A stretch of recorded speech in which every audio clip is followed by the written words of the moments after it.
Ladies and gentlemen, welcome to MTG Traders. My name is Taryn, and with me today I have a very special guest. I have Jolt. How you doing today, man? Hey, what's happening? You doing all right, Taryn?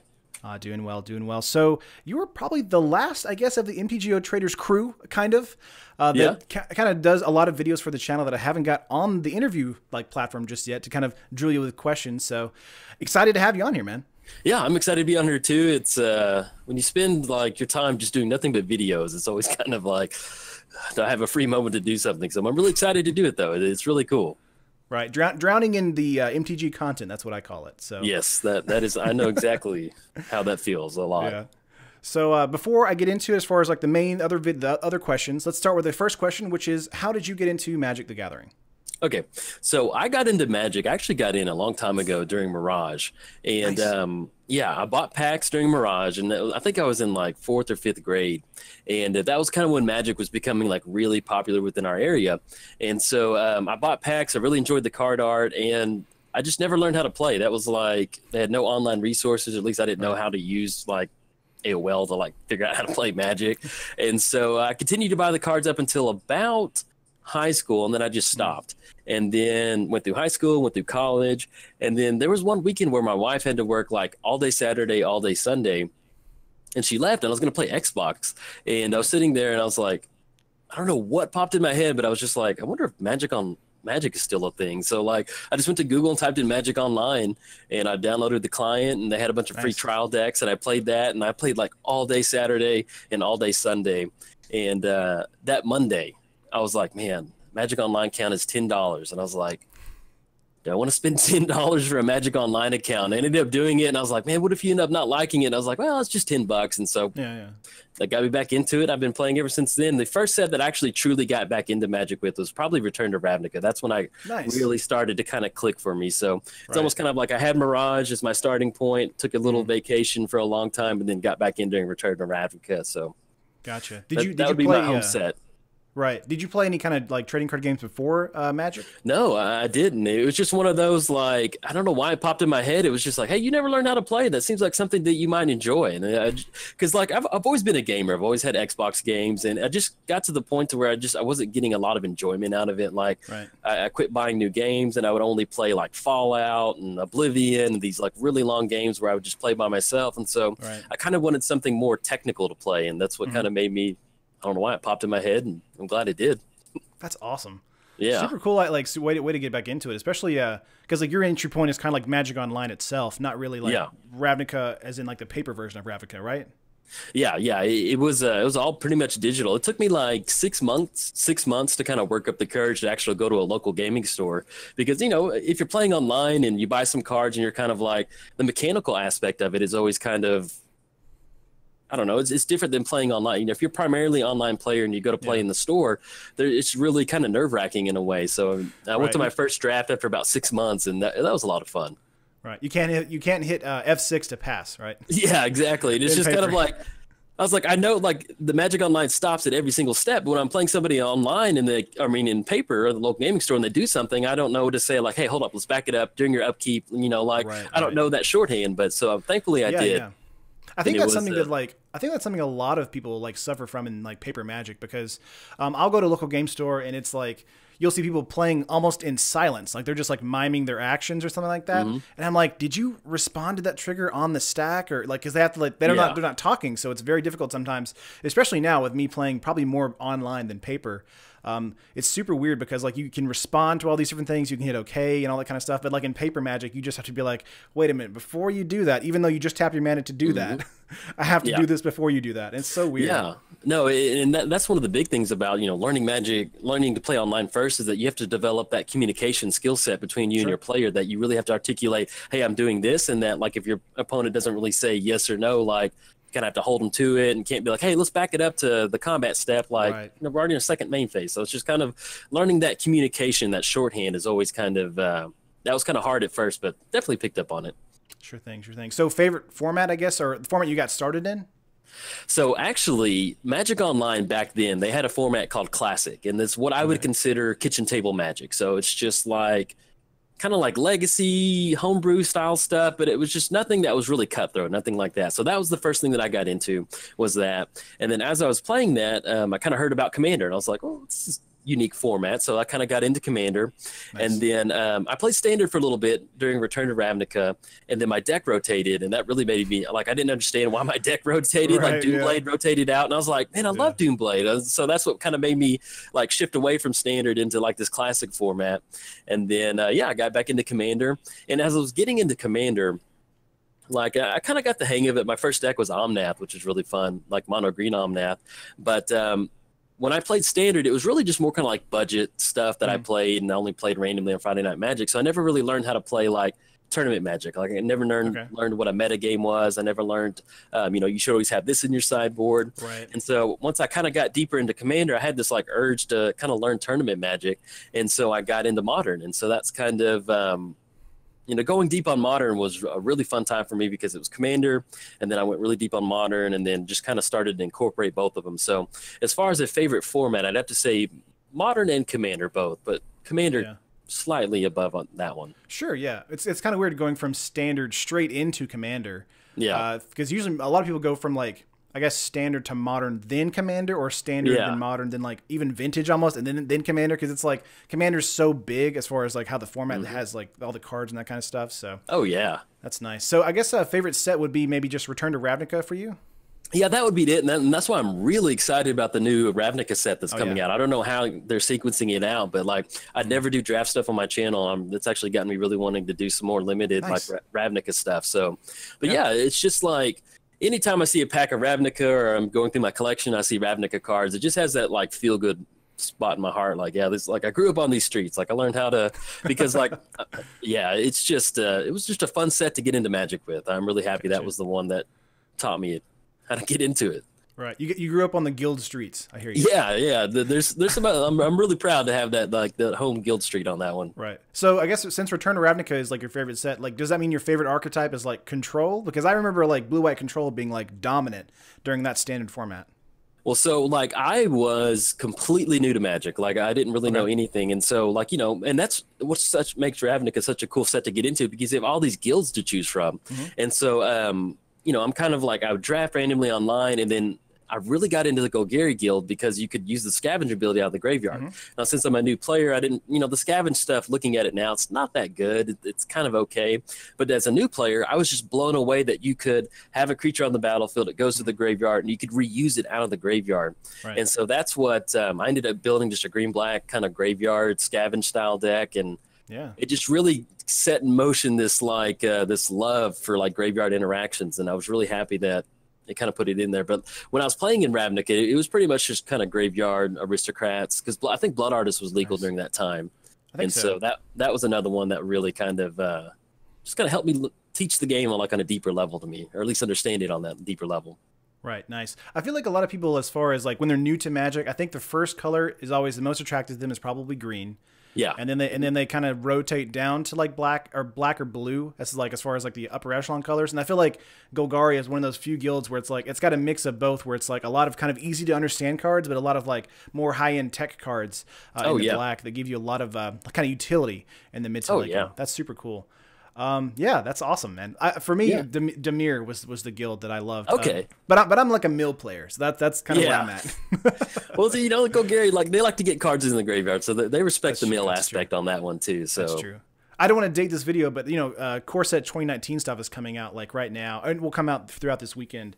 But there's a lot of stuff that has like a lot of graveyard interaction, just barely. Like as far as like some of the stuff that's been spoiled, I'm just like, I'm super excited, because like that means that if Golgari comes back really big in one of the Ravnica sets, because they're splitting them into 3 different sets, then we might see a really cool like graveyard reanimation style kind of deck. Which is awesome.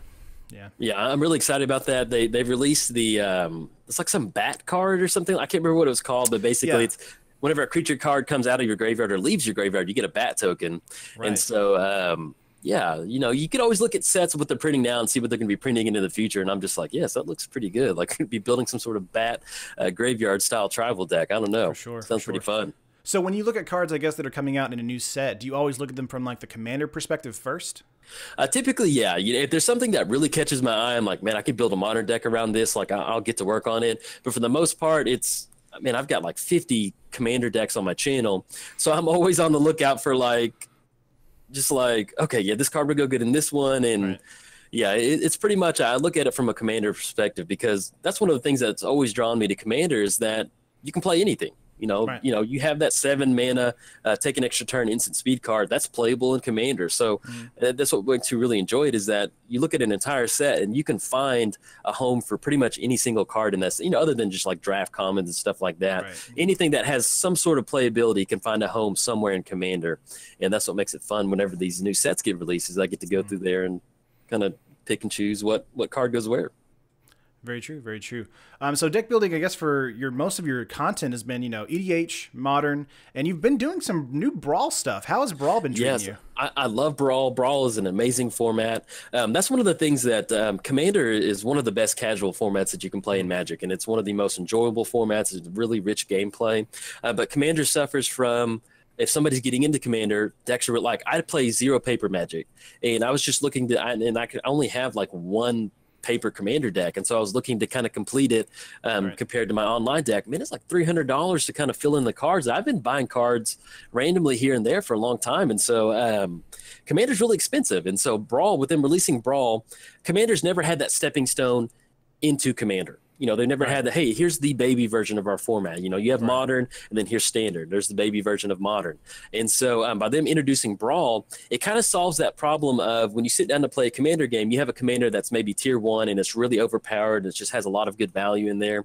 With Brawl, there's a limited card pool, so you still maintain that rich gameplay of commander, but it's not so swingy. It's not so like, oh, well, they got down Soul Ring, Mana Crypt, and then next thing you know, turn 4 I got comboed. I mean, like with Brawl, every single game that I've recorded, it typically goes in the neighborhood around 10 turns. And like, when I sit down to play a game of Magic, win or lose, obviously if you're sitting down to play a game, you want to win. But with Brawl, what makes me really enjoy Brawl is that pretty much you're going to get to about turn 8, turn 9, turn 10.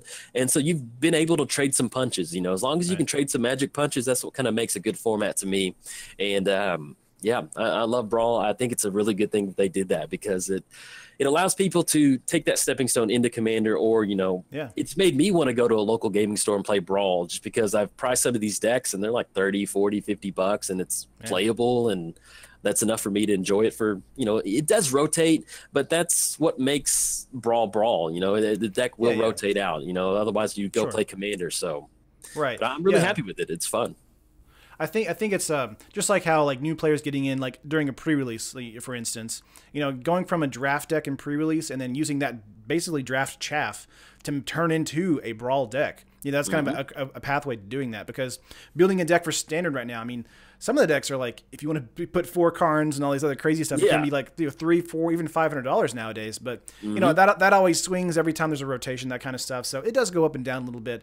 But I think right now, kind of seeing it where we have a lot of stuff to choose from for the Brawl format, it kind of makes it to where like, okay, well there's like 7 sets right now in the Brawl format. So the highest tier deck is maybe $100, maybe, if that, So it's like, it's super interesting to see how like in paper pricing, how it's kind of affecting it. But it's also just great to be definitely a stepping stone from like draft to Brawl to Commander. Or, because you can start from draft to Standard, but that's a big step because you have to get 4 ofs and all this other stuff. But draft to Brawl to Commander is super awesome. Yeah, like my wife, she doesn't play Magic. And I've thought about teaching her Commander because it is such fun to play, but you look at the card pool and it's just such a huge card pool. There's like no way, other than if we played the same 2 decks over and over again, that she would finally start to grasp it. But when they released Brawl, I'm like, oh, this is a great way to teach somebody who's even new to Magic. Maybe they don't know Standard, they don't know Modern, they don't know constructed format. I mean, because it's just so easy to grasp. You're like, hey, put 1 of each card in your deck. You can only have black or red cards or red or green cards, and then play and go. It makes for some really rich gameplay experience, and it's good for seasoned players, and it's also good for people who are just now getting into the game. So it's definitely, I hope it continues. It's really, really fun format.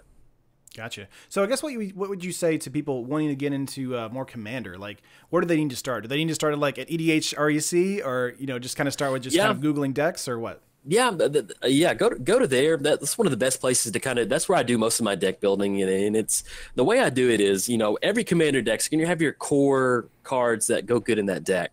And so if I have an idea for a Commander, I'll go there and I'll make sure I have those good core foundation cards for that Commander. And then I can kind of add stuff onto it. But yeah, I've definitely started EDH Rec. There's always that argument of net decking, but I mean, it's just, It's just silly. I mean, you don't accuse a chef of being a net cooker if they use a recipe online. So why would you accuse somebody of Right. being a net decker if they go and like grab some good cards or something like that? It Right. just saves you time, you know? Yeah. And so, yeah, definitely go there, find some good core cards for the deck, you know, allow about 10 to 15 slots for some good creative cards, throw them in there, go have some fun, especially if you're playing with some buddies or something like that, proxy some cards. Commanders are really expensive. You know, if you're going to go to a local gaming store, check with your play group. But if you're playing with your buddies, you know, proxy some cards, buy what cards you can, and then just really kind of explore the format, kind of go from there. If you're like brand new to Commander, those $30 Commander decks they release they're great. Sleeve them up, start playing them. That's a wonderful place to start. But if you want to do some deck building over a specific commander, yeah, go to EDH Rec and then just really just kind of kind of have fun. Start building the list from there and kind of go from there. Awesome. Yeah, that's kind of what I say for as far as standard, like the pre. What you guys say, pre-constructed, I guess? Yeah, the pre-constructed decks, the challenger decks, what I'm trying to say, those are perfect for standard. And definitely the commander decks, if you want to get into the commander, the constructed ones for those are also super, super good. Yeah, I mean, because you can buy them $30, and if you buy like even just $20-$30 more worth of cards to kind of upgrade it, you have something that you can take to a local gaming store and play in a multiplayer game. So and that's exactly where you want to start at. So it's great. So you play primarily online. How is the I guess the Brawl and Commander, like how has that like environment been for MTGO? Well, this is it was really good. And then Magic Online created a 1 versus 1 Commander format. And that's what I recorded with on my channel. And it kind of segmented the Commander base. You know, I don't have data to back it up, but I know I'm basically playing Magic every single day and for the last 2 or 3 years. And there's a pretty drastic drop in Commander games that are being played just because you're segmenting. You have Commander right here, so people are going to be playing multiplayer, and then Commander 1 versus 1. And so it just kind of splits it. And, you know, if you go to look at the Commander 1 versus 1 queues or the weekend tournaments, it's kind of the amount of the amount of people that are playing it is really, really low. And I'm going to keep playing 1 versus 1 Commander, but it's almost kind of like at this point to where I can always find a game. There's just not as many people as there used to be since they introduced this format. None of those diversity, right? Yeah. You know, there's your core players. You know, you play against a lot of the same players, but you know, used to the whole page would be filled up with people playing Commander, and for some reason, ever since that switch, it was just kind of like either people just shied away from it, or just because, and then they went back and kind of backtracked and made it to where, you know, well, you can still play Commander 1 versus 1. So then you pull up Commander 1 versus 1 and there's like one person out there playing. And so, I mean, it's just kind of like, it's just almost too segmented in a way. So, I mean, I enjoy it the way it is. You know, 30 Life is definitely fun, but it's just kind of one of those, like, you know, I'm going to keep playing the format as long as it's there. But if it were to go away and we just went back to Commander rules, like it wouldn't be the end of the world to me. I got you. Yeah, I've just been hearing a bunch of complaints about how they've kind of segmented like that, and I did want to hear your opinion on that for sure. Yeah. So I feel like a lot of people, when they look at it, especially when they went to that just complete 1v1 format, a lot of people wanted to build decks that are more competitive towards 1v1 and not necessarily more fun towards the multiplayer format. So I guess that's what happened with the shift. But yeah, it's totally a little annoying for sure, especially with trying to get into matches for sure. Yeah, I think the fundamental problem with making Commander 1 versus 1 format is you're taking a format where the main priority is like fun gameplay. You know, in Modern, you know, you want to win. There's room for creativity, but at the end of the day, you know, if you're not playing one of the top tier decks in Modern, you're not going to place well in the tournament. Commander, you know, at the end of the day, you're there just to have a rich gameplay experience. And so when you kind of throw that, hey, it's 1 versus 1 now, you know, we're going to throw it into a tournament setting, it kind of, not that there is a spirit of Commander and it's different to everybody, but it's just, to me, it's just like, it's about the experience and playing the game. And so, you know, kind of turning it into kind of like a, you know, who can build the best Commander deck? Who's the best Commander to do this? Like, I understand that, you know, it's a format that's always going to happen, but it's just kind of like, it's almost like it shouldn't be pushed into that general direction. Like, I don't know. It's just not what Commander, to me at least, it's not what Commander was intended to be. It's just kind of a tournament format. Like, I don't know. It just kind of feels weird to me to think about that. Yeah, I can definitely see that. I guess for me, as far as the other angle, the Brawl angle, that's a format that's been like, I feel like slowly growing over time now. But it's definitely one of those formats online that it's still super small. You know, people are still kind of feeling it out. But I think with a little bit more pushing, especially, I think after rotation for sure, once we have like all of that Kaladesh nonsense out of here, we can we can try and do that. I love how Saffron Olive is now starting to do like a slow countdown. I think he's like 120 days now until rotation, something like that. Yeah, and see, that's like I haven't played Standard since Return to Ravnica, and so like, but I still keep up with Standard. So when I see like all the Standard bannings, I'm like, oh man, that's not. Yeah, it's crazy. Yeah, it's pretty wild. So many. Moving on from Magic for a little bit and kind of shifting towards YouTube. How did you get started making YouTube videos? So it got to the point to where I was making, excuse me, I was playing enough Magic to where I was like, I need to do something about this. And so when I was like back then, that was when like Tiwu was like, Saffron Olive is the premier brewer. That's what you would classify. You know, if you name the best brewer, you would say Saffron. You know, he's the most popular. Back then, Tiwu was one of the more, Travis Wu was one of the more popular brewers. And it was kind of like, I'd played enough Modern to the point to where like I was brewing in Modern. And I was like, I kind of want to do that. I want to be like the brew guy or whatever. And so there's a deck an Aristocrats deck that I've been playing a lot of. And so I was like, I should record a deck and do some gameplay videos of it. And I did that, and it's still up there now. People want to dig back there and find it. It's really like, I listened to it, I'm like, sounds kind of bad, but I still left it up. But yeah, that's what made me want to start my channel. And so I did that, and then I recorded a few Commander videos, and I did my channel for like 2 months. And then I just kind of, I don't know, I just kind of stopped. Like I grew tired of it because I wanted to kind of spike a tournament with a homebrew deck and be like, hey, Jolt did this with this deck or whatever. Right. And so I kept playing Star City game events every time they come to town. I didn't travel that far to it, but if it was in Texas, I would go to a Star City game event. And it just got to the point where I just got really tired of that grind. Like, it was just like, I would show up, I would get there, I'd play 5 rounds and then drop and go home and to be tired. And so then that was probably about a year and a half where I stopped my channel stuff. And then I picked it back up. I got back into Commander, and it just really just kind of went up from there. And I just started releasing daily videos in Commander, and I don't know, it was fun. It kind of made me enjoy Magic again because like I was trying to be a brewer who'd go to these tournaments. And so I would take my homebrew deck and I would lose, and I'd be sad that I spent so much time with this and then I lost. And so I'm like, well, then I would spend more time practicing on it. And it was like, it was just, I would spend an ungodly amount of hours playtesting this deck, and I would just not be happy at the end of the day. And I was like, all right, let's just, I remember I walked out of one event one day. I was like, let's do some channel stuff. And I started to do that, and I got a lot happier, and I'm really glad I made that shift from that. So. Right. Yeah. It's, man, I'm so glad that I never, because I had always considered kind of starting that tournament grind where I started to do like all the tournaments that were near me and that kind of stuff. Because I have a bunch of friends that go out and do that kind of stuff, and they're, you know, really well renowned or whatever in those kind of fields. But it's just like, man, I don't think I could do that where I would just like stick with one deck or play test one deck for hours and hours. Because like whenever I'm brewing, it's like if I play a deck or start testing a deck and I spend like too long on it, I start to get angry and when it starts shifting the deck and doing something else, because like I'll hit up against a certain wall, like a certain type of deck, and be like, okay, this deck is not good against this deck. Let me see if I can change that deck. And then once I start changing the deck list, it starts to become a deck that's just geared towards facing that particular deck list, you know, and not the rest of the meta and that kind of stuff. So yeah, definitely so like glad I didn't get into the actual like tournament grind. Like going to events like GP Memphis when I went there was super fun. Like I really liked going there and doing like the bounty event. That was really cool. And doing like the casual stuff, that was awesome. Like I'm always up to draft too at a local game store, but like going in there and like just hardcore trying to grind and get up in the rankings and stuff, I don't think I could do that. Like I don't think I could.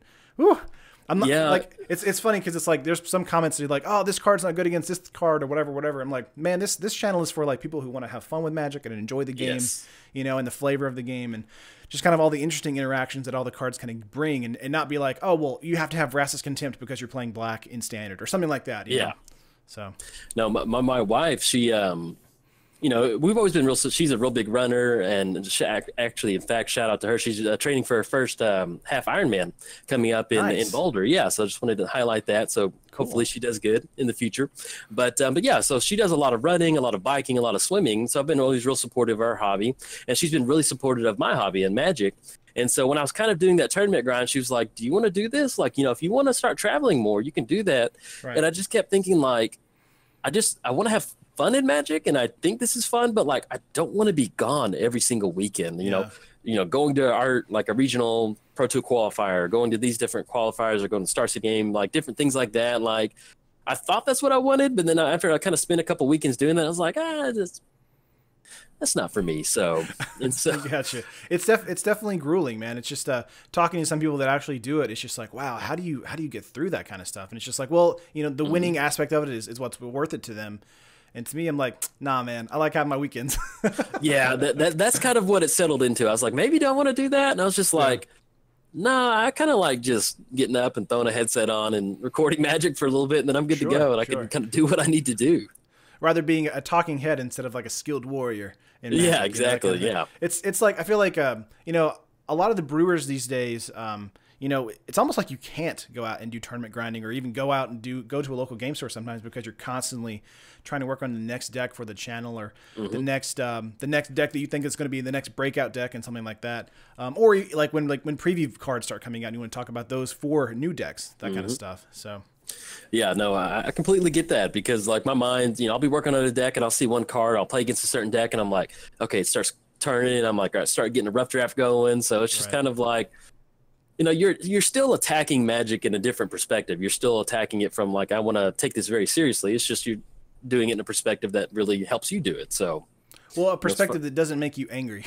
Yes, exactly. Like you're not, win or lose. There's a deck that I may want to play and it may be bad, but I still had fun like building it. But it's not that I don't have money on the line. I didn't drive 2 hours away to and then I have to drive back. That, those drives of shame where it's just like, just like driving back. I'm glad I don't have those anymore. I got you. So pitching or tilting the video towards something that's not so MTG focused. We have a life outside of MTG. What do you do for fun? Is it video games, movies? We did talk about Xbox earlier.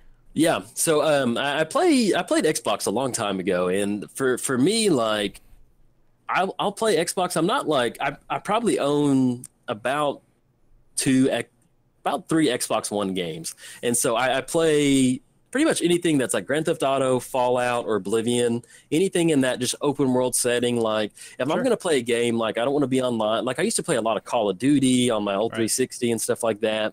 And, Magic kind of fills that role for me, that competitive role for me. So if I'm going to play a game, I'll play something that's really, it's really open world, really fun. It's really weird. I think it's like Humble Bundle. They had a bunch of like an old, almost freeware, like Dungeons and Dragons style, like early 90s games. So I kind of got into those for a little bit, which was kind of weird.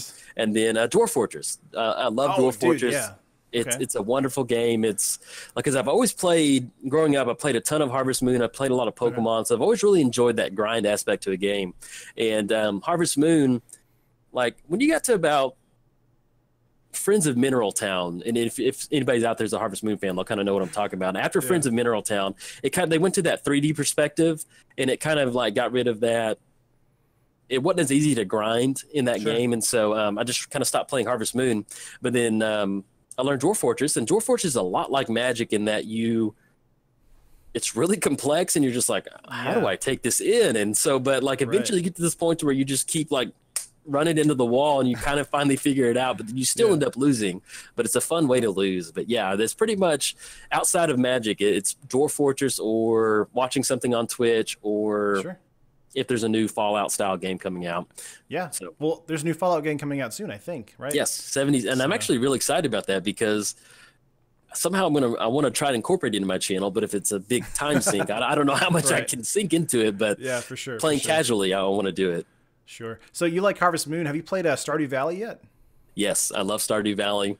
And wonderful. It was funny because I got Stardew Valley for Xbox, and I was starting to play it, and my wife was watching me play, and she's like, I want to play. I was like, yeah, you make a town. And so she made a town, and then she just got into it, and she started doing like basically what I would do is she was like, do you want to play? I was like, no, like I've been playing Harvest Moon my entire life. It's just kind of nice to sit there and watch somebody play a Harvest Moon style game. So I would watch her play, and then every new season I would go to the seed store, and I would kind of plan our crop rotation stuff out, and I would get all the crops planned out, and I'm like, all right, all you got to do is water it. And she would do, because she loves the social aspect to it. And like to me, like I'm one of those like, I'm gonna do my crops and just go like give whatever gift to whatever lady I'm trying to woo, and then just kind of go back and go to sleep at like 5 o'clock.